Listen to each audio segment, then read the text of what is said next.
নমস্কার বন্ধুরা, প্রতিদিনের মতো আবার ফিরে এলাম আরেকটা রেসিপি নিয়ে লক্ষ্মী কুঠিরের রান্নাঘরের পক্ষ থেকে। আজকের রেসিপি কাতলা মাছের, বড় কাতলা মাছ কাটা, আলু দিয়ে ঝোল। কাতলা মাছগুলো কেটে পিস করে রেখেছি, আলুটাও কেটে রেখে রেখেছি। নুন হলুদ মাখিয়ে মাছগুলোকে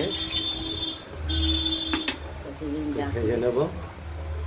প্রতিদিন এইভাবেই ভেজে নেওয়া হয়।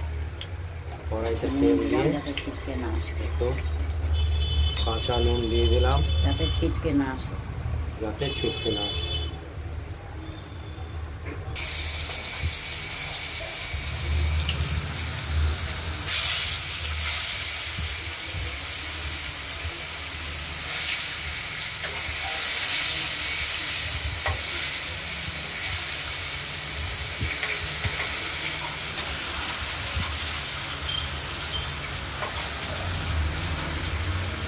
মাছগুলোকে আমরা এইভাবে ভেজে নেব এক এক করে।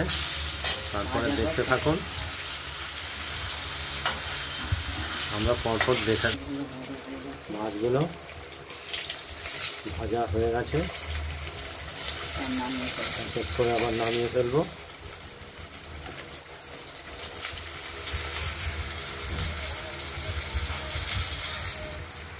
চোখের জলে হয় না কোনো রকম।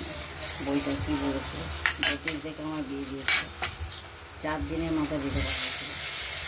4 দিন হাতে পাবা, 4 দিনে আনন্দ উপভোগ করা যাবে। মরার দিনটা সকাল থেকে মরবে, সে কি বাঁচিয়ে রাখতে পারবে? আমার স্বামীকেই তো বাঁচিয়ে রাখতে পারবে না। ভেজে তুলে নিয়েছি, আর একটা বাকি আছে।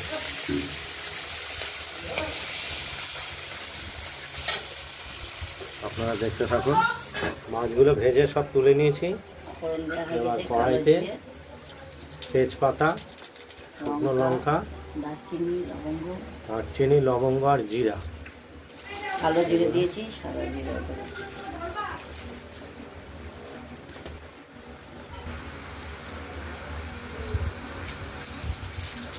এবারে জিরে দেওয়া হলো, কালো জিরে দেওয়া হয়েছে। একটু লাল, হালকা নাড়াচাড়া করে নেব। সারা জন্মকালে তো ধরে যাবে। এরপর আলুটা দিয়ে দিলাম।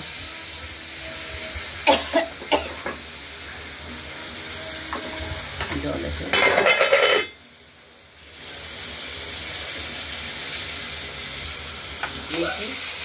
আলুগুলো একটু ওই মশলার সঙ্গে না, মশলা দেওয়া হয়েছে, আলু ভাজা হচ্ছে।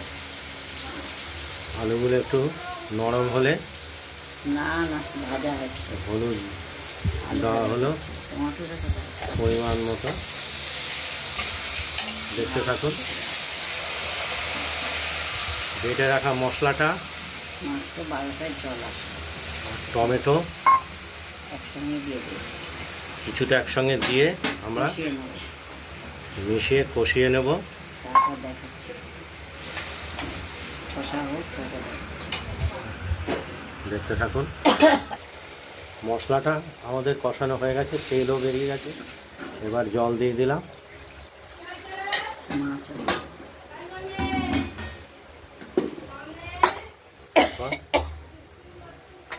মাছগুলো সব একে একে দিয়ে দেবো।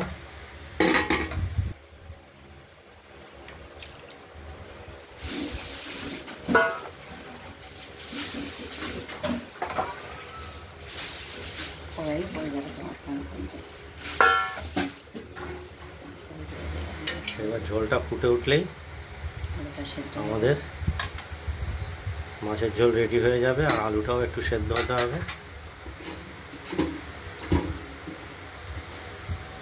দেখতে থাকুন। মাছের ঝোল আমাদের রেডি। কাতলা মাছ, কাটা কাতলা মাছ, আলু দিয়ে ঝোল কমপ্লিট। নামিয়ে ফেলবো। আর বন্ধুরা, আপনারা বাড়িতেও একবার ট্রাই করে দেখুন, আশা করি ভালো লাগবে। এরকম পাতলা, কোনো রকম পেঁয়াজ রসুনের সংস্পর্শ ছাড়া শিলে বেটে মশলা। আজ এই পর্যন্তই। আমাদের এটাকে ভালো থাকবেন। আমাদের চ্যানেলটা যদি ভালো লাগে আমার লাইক করবেন, কমেন্টস করবেন আর সাবস্ক্রাইব করে রাখবেন। আজ এই পর্যন্ত, নমস্কার।